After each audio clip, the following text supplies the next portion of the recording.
Deborah Bradley told Kansas City cops she last saw her baby in the child's crib Monday, October 3rd, 10:30 p.m.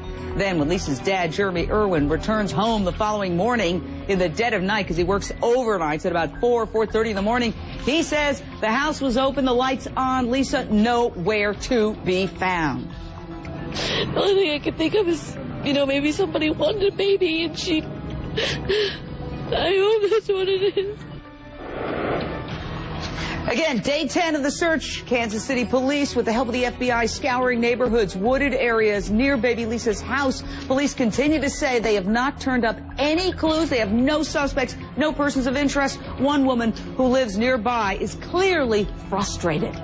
Where is the baby? Seriously, where's the baby? That is what makes me so sad and makes you have that feeling in your stomach the more time that goes by that the outcome is just not going to be. Okay, that concerned woman also had this to say about the mother, Deborah Bradley, who was spotted by this surveillance video shopping for boxed wine, baby food, and baby wipes with a man now identified as her brother just hours before her own child disappears. Listen to this. For half an hour you go, she had nothing to do with this, and then on the other hand you're going, well, things aren't adding up, and so you want to believe that there's not a crazy person out there who's taking babies, but you also want to believe the mom too. Nobody knows what's going on, but the mom is not, according to cops, considered a suspect. Straight out to Ed Lavandera, who is live covering this mystery in Kansas City, Missouri. Ed, what is the very latest? Well, investigators continue to say they have no leads in terms of finding baby Lisa, and they continue to do what they have been doing over the last couple of days, and that is fanning out their search in areas not based on any particular tips or any specific leads that they've gotten, but continuing to canvass the area and look around and make sure that they've left no stone unturned. We know that they've gone literally through all of these homes in this area, and today they were searching another wooded area nearby. So they continue to do that, Jane, but at the end of the day here, it's the same sad news that we have not found, or the authorities here have not found baby Lisa. Yeah, now, we had all been wondering, who was this mystery man? Who is this mystery man that the mother was buying a box of wine with hours before the child disappeared? Well, it turns out it's her brother. So there's no triangle, there's none of that. The family not talking. We don't know if they've even hired a lawyer. They've lawyered up. But I can tell you this, it's a strange twist. They've hired a high-profile private investigator, Bill Stanton. We've had him on our show Issues. He's a former cop, and he talked about his role, which is interesting. I am here not necessarily to defend anyone. I am here to lend a set of eyes and to consult based on my history and what I know and what I've done in the past. I'm not here as a licensed private eye. I'm here as a consultant. I haven't been retained by anyone in Missouri. So to answer that question, I'm here consulting. We have a very special guest tonight, Dina Thompson, who is one of my heroes, a woman who has turned her grief into action. She is the mother of precious Summer Thompson, a beautiful, beautiful 7-year-old child who was taken by a monster and killed. And Dina, it's always such an honor to talk to you. The fact is that your beautiful daughter, Summer, was taken by a neighbor who also had, according to cops, a history of child porn. So while people might be talking about the mother, she's not a suspect. And the neighbors, all neighbors, don't they need to be scrutinized? Yeah, obviously. I mean, with Summer, you say neighbor and that makes you think like right next door. Like we couldn't see his house from our house, but definitely, I mean, everybody should be considered a suspect because we don't know where this precious little baby is. And she's only, 11 months. God bless her heart. I'm grieving for them. Yeah, and nobody, listen, not to be, it's difficult to have these conversations, but an 11-month-old, what is the motive for taking an 11-month-old, Dina? Tragically, the monster who cops say took your daughter, he had a history of pornography, but an 11-month-old, what possible, can you think of any purpose for stealing this precious child? Dina.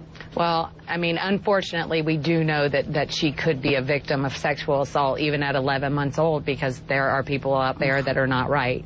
But also, I mean, like, when you think about a little baby going missing, to my mind, thinks that it was somebody that couldn't have a baby. I mean, I want to think the best case scenario in this, that somebody couldn't have a baby, they didn't take the baby to hurt it, they just took the baby because they couldn't have their own. Doesn't make it right. They need to bring the baby home to their parents where the baby belongs. But that's what I want to think when I hear about a very small infant going missing. Well, I pray you're right, because at least then it would be somebody who wanted to take care of the child, and the child would not necessarily be in harm's way physically. Now, baby Lisa's parents, they're no longer talking to reporters, but here's the mother of the missing child, Deborah Bradley, last Thursday, 2 days after her child disappeared. Check this out. She's everything. She's our little girl. She's completed her family, and she means everything to my boys, and we need her home. I can't be without her.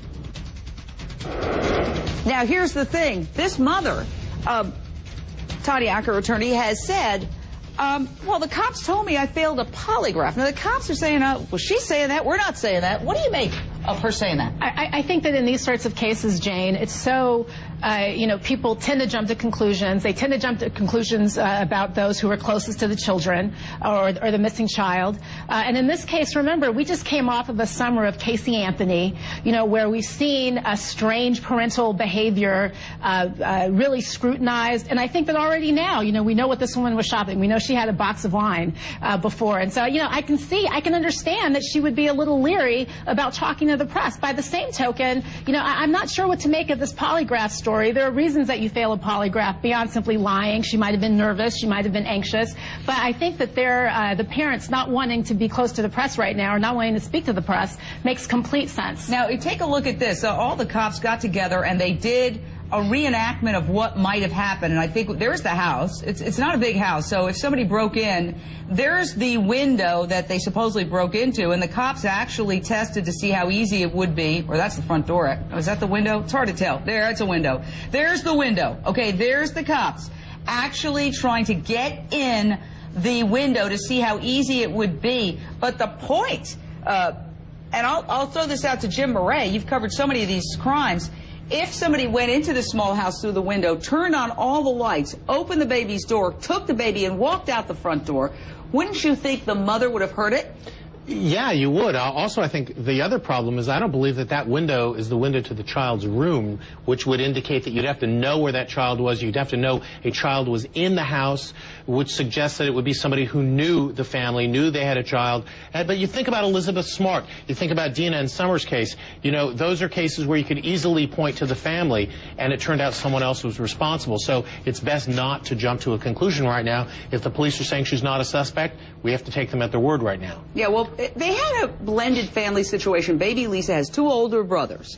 Actually, they're half-brothers. They live in the house with the family. Okay, so here's a sort of strange family tree. Not strange, but it's maybe not your classic family tree. Lisa's dad, okay, the missing child's dad, Jeremy Irwin, he has an 8-year-old son from a previous marriage.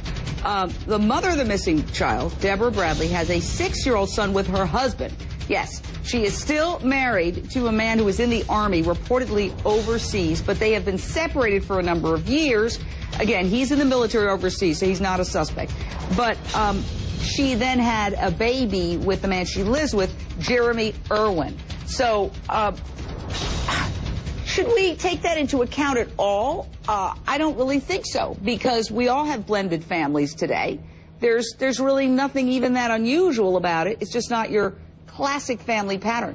We're staying on top of the baby Lisa story, and we will bring you the very latest. We're not going to let up till we find out what happened to that precious child. Michael Jackson.